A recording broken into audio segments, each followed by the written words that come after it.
মই ক'লো যে অসমৰ কিমান ঠাইত বিজেপিৰ অফিচ দিছে গোটেই তথ্য আমি পাই গ'লো আজি সদনত ৰাজহুৱা হ'ব লাগে লগে লগে অধ্যক্ষই মোক সদনৰ পৰা সাসপেন্ড কৰিলে তাত পৰিখিষ্টটো আপোনালোকক দেখুৱাই লওঁ এতিয়া পৰিখিষ্ট ক এটো পৰিখিষ্ট ক পৰিখিষ্ট কত কে পৃষ্ঠা আছে চাব দেই এক পৃষ্ঠা এইবিলাক নাম কোট কোট অফিস দিছে এক পৃষ্ঠা দুই পৃষ্ঠা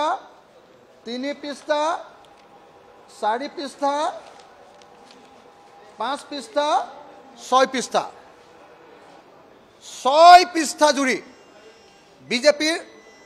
বিজেপিক অসমৰ বিভিন্ন ঠাইত অফিস দিয়া কৈছে এটা কোট কোট দিছে মই গাই দিওঁ কোট কোট দিছে আৰু কোট কোট দিবলৈ বাকি আছে হেতু মই আপোনালোকক গাই দিব পাৰো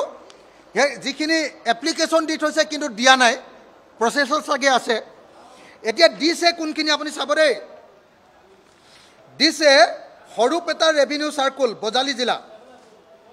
বিজেপিৰ মণ্ডল অফিস ভবানীপুৰ গভৰ্নমেন্ট খাস লেন্ড দিছে দাগ নম্বৰ 338 এলটমেন্ট দিছে 26/11/2024 এখিনি মাটি দিছে আপোনাৰ বজালি হৰুপেটা ৰেভিনিউ সাৰ্কুল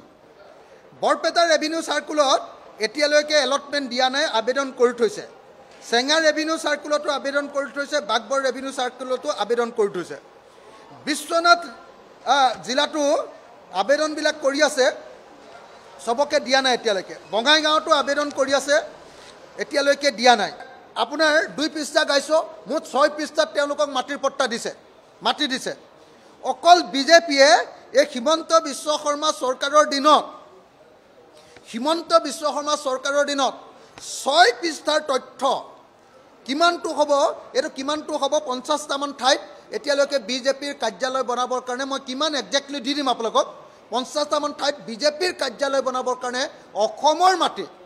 অসমৰ ৰাইজৰ মাটি অসমৰ চৰকাৰী ভূমি কাৰ্যালয় বনাবৰ কাৰণে অনুমতি দিছে আৰু পৃথিৱীৰ কোনো ৰাজনৈতিক দলক এক কথা মাটিও কটু দিয়া নাই এতিয়া মথাউৰিৰ ওপৰত বাস কৰে খহনিয়াত পৰাৰ পাছত বানপানীত পৰাৰ পাছত 6 লাখটা পৰিয়াল তেওঁলোকক মাটি দিয়া নাই বিজেপিয়ে প্ৰায় 50-60টা মান ঠাইত এতিয়ালৈকে গোটেই অসমত বিজেপিৰ অফিস বনাবৰ কাৰণে গুৱাহাটীত ৰাজ্যিক কমিটিৰ অফিস আৰু বাকি বিলাকত বেলেগ অফিস বনাবৰ কাৰণে ইতিমধ্যে মণ্ডল কমিটি জিলা কমিটি আৰু ষ্টেট কমিটিৰ অফিস বনাবৰ কাৰণে মাটি দিছে এই হল অসমৰ বিজেপিৰ জাতি মাটি ভেটি ৰক্ষাৰ স্লোগান